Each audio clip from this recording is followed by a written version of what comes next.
Hi, my name is Natalie Sudman. I am an artist and a writer, and I worked for many years as an archaeologist. And after a long time working as an archaeologist, I was looking around for something new and was trying to get some work overseas. I was not having any luck getting a job in another country, but I did get on some volunteer crews who were helping with Hurricane Katrina cleanup down in Mississippi and Louisiana. And during the course of that work, I met some people who offered me a job working in Iraq on the reconstruction work that was going on there. So I agreed to that job and deployed to Iraq in 2006. I worked on lots of reconstruction projects. I was a construction representative for the U.S. Army Corps of Engineers, then a project manager later on. I had been there about 16 months, and I was outside the wire with 3 other colleagues. We would travel in a convoy of up-armored vehicles. So I was in an up-armored vehicle with one other colleague. There was a vehicle behind us with 2 other colleagues, and we had a truck in front of us and a gun truck bringing up the rear. It was the end of a long day of visiting construction projects. We had been to some water treatment plants and a road project when an improvised explosive device went off under my vehicle. So at that time, I was kind of half asleep. It had been a long day. I had my arm on the armrest in the truck, and I had my eyes closed. And I was there, and then I was not. I was standing on kind of a little stage with thousands of beings arrayed all around me. And I knew exactly where I was. I knew exactly what I was doing. I was downloading information to all these beings. And what I was doing was making that information available, and they were, in a sense, taking it in. There wasn't any communication in the way that we know it.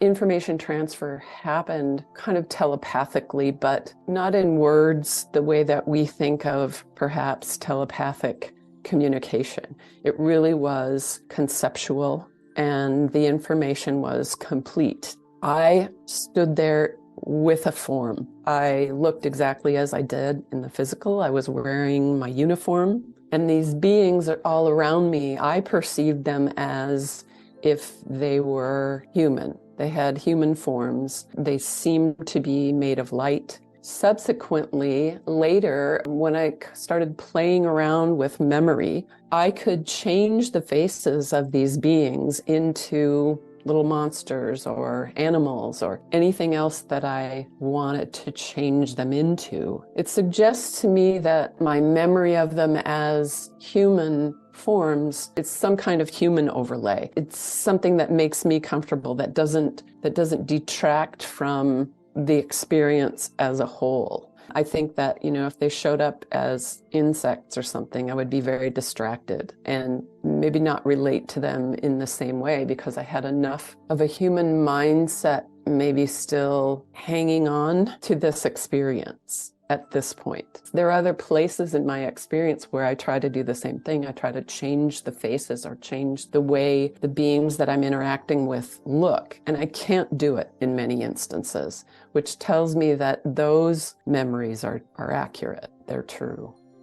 In any case, I was downloading information. I describe it as broadly cultural. Cultures have energy signatures, or cultures are energy flows. And there's information within those flows, and there's information in the way those flows interact with each other. So there was information about that, and then all the way down to the one-on-one human interactions between people of different cultures. I don't think that a lot of that information necessarily makes sense to the human mind or is important to the human experience, but it was important to these beings. And these beings, I was familiar with them as a group, and I was familiar with them when I focus in on any one of them, I know them. I don't know them as in, oh, they were in my life in this role. I recognize their energy signature. I recognize that we have had interactions in the past or perhaps in the future, outside of time in any case. And they have different interests or different roles that they're playing that include some kind of relationship to this reality. They aren't embedded in the reality in the way that we are. But if we consider the reality that we know to be a subset of an extended reality, they exist within that extended reality. In any case, when I was finished with that, I moved to another environment, and I call that movement blinking because that's how fast it was. It was just like a blink and I was somewhere else. I didn't try to move. I didn't go through any tunnels. I don't know that if I move, I sometimes suspect, because I've had this experience in other places, I suspect that if I slowed this experience down, I perhaps would perceive myself as moving. But the way I remember this experience is simply that I blinked to another environment. And I call this environment the deep rest environment. I was in a velvety black space. It felt infinite. It felt warm and very, very relaxing. I didn't have a form. I was an organization of energy. And there were two other beings with me there at first. We didn't necessarily interact as one consciousness to another. They were sort of like mechanics. They were tinkering with the organization of my energy, fixing things and tuning that energy. And when they were finished, they just disappeared. I was at first kind of going through what might be called a life review. It wasn't the way I have heard some other people describe a life review. I was not necessarily experiencing every emotion that people I interacted with. I wasn't reliving my life in that way.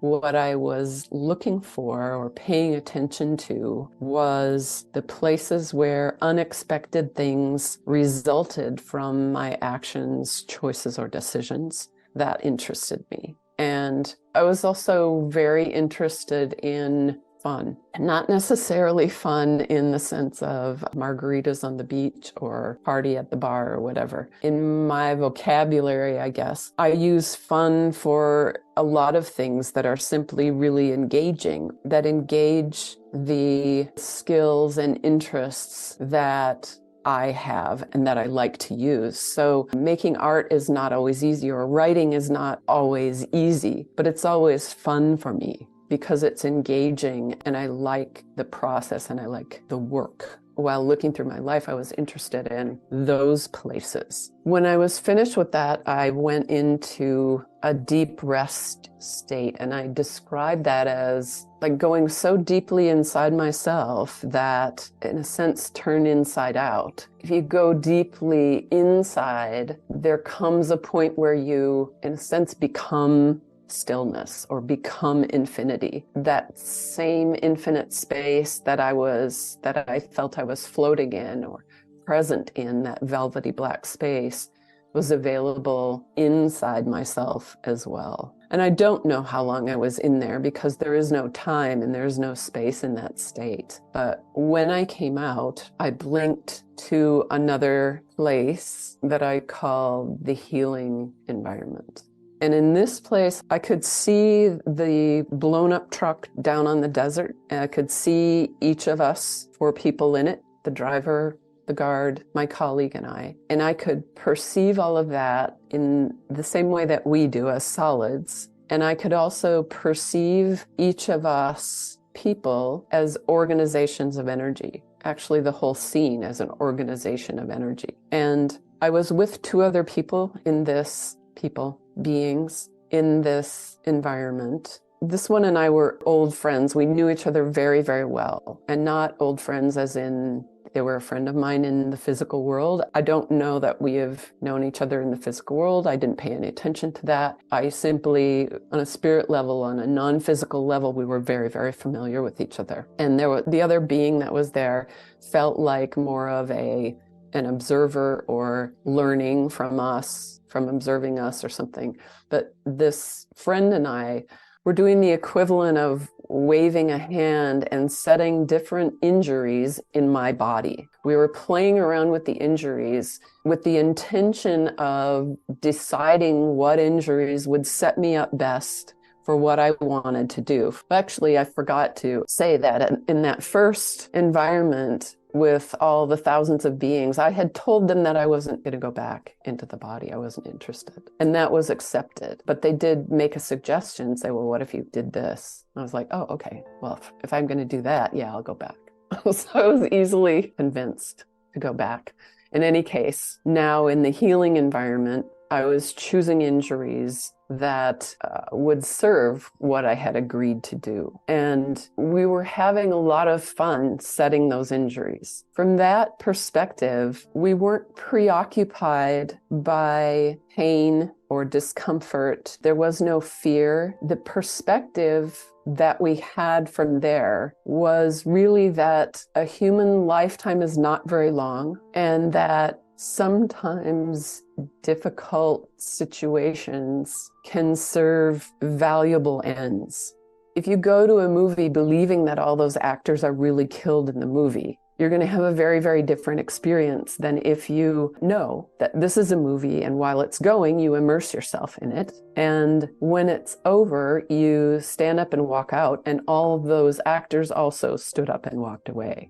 Everyone's fine. No one is really hurt. And when that understanding, when that perspective is front and center, then the choice of injuries, it's not a dire choice. We were laughing a lot. We would do the equivalent of waving a hand and put shrapnel into my brain, and then fall down laughing, seeing a kind of instant holographic totality of the rest of my life and the struggles that that would present for me.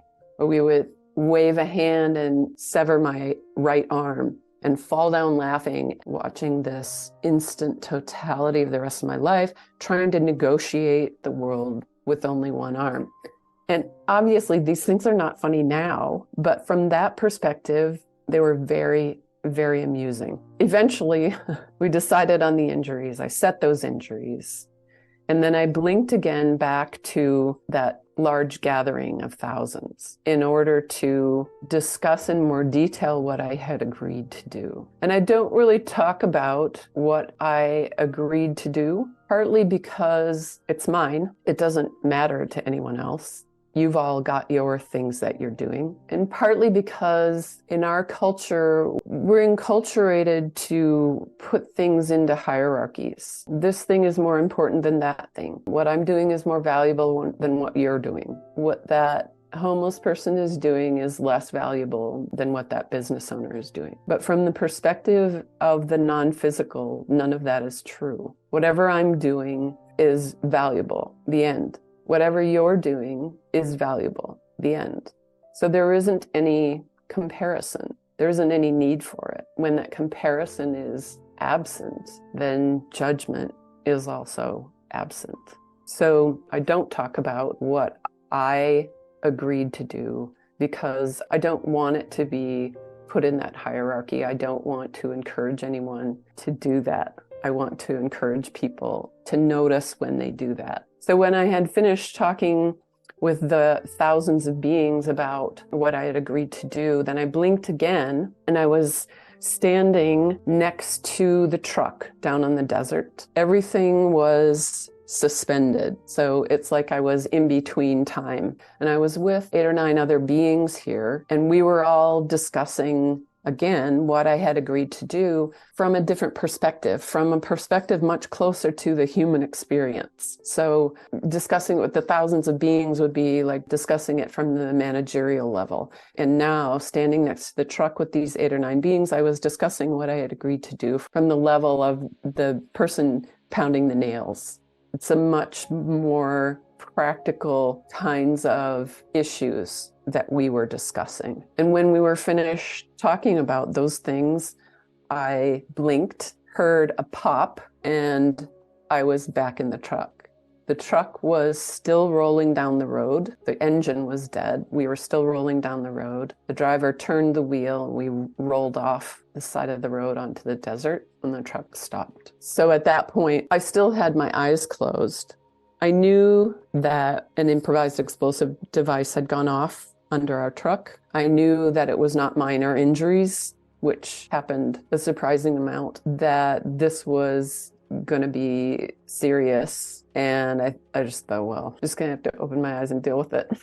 So I opened my eyes and made sure no one was bleeding out and tried to get a gun from the guard in front of me in case it was a coordinated assault. I couldn't get the gun out as it was stuck behind his leg. I tried to get the med kit out, but that was also stuck against his legs. And within a few minutes, the other trucks in our convoy came and helped us out. We were medevaced out. Well, we'd taken to our base to Lille, then we're taken to the in-country surgery center in Balad, and then flown through Landstuhl back to Walter Reed Army Medical Facility. And I remembered parts of this. When I first opened my eyes, or when I was first sitting there with my eyes closed, actually, I knew that I had been somewhere. And the feelings from where I had been were quite vivid. There was no fear in me as I sat there thinking about opening my eyes, and there was no fear in me after I had opened my eyes. After I had made sure that no one was bleeding out,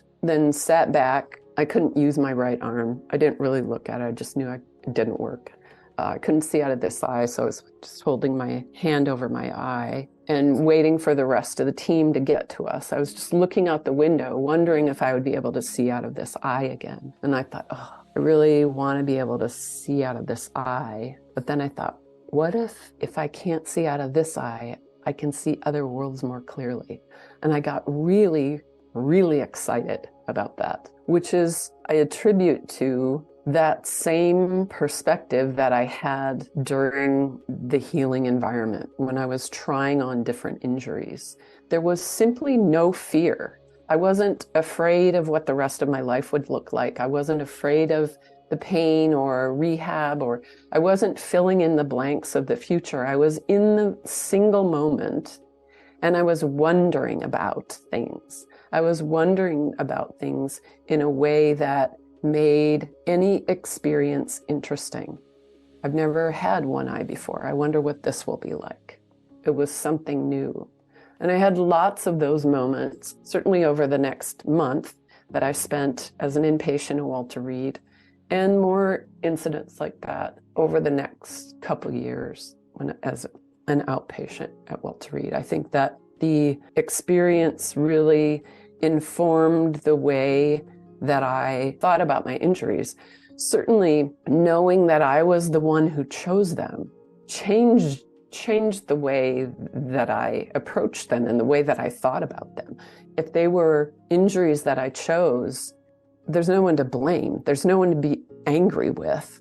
And I trusted that even if I couldn't always remember why I chose these injuries, in some sense, I think that I remember a fraction of what I intended to do coming back here. And I think I remember only a fraction of the value of these particular injuries or the use of these particular injuries. But I don't think it matters whether I can remember those or not, because I remember that they do have value, that there is a larger reason for them.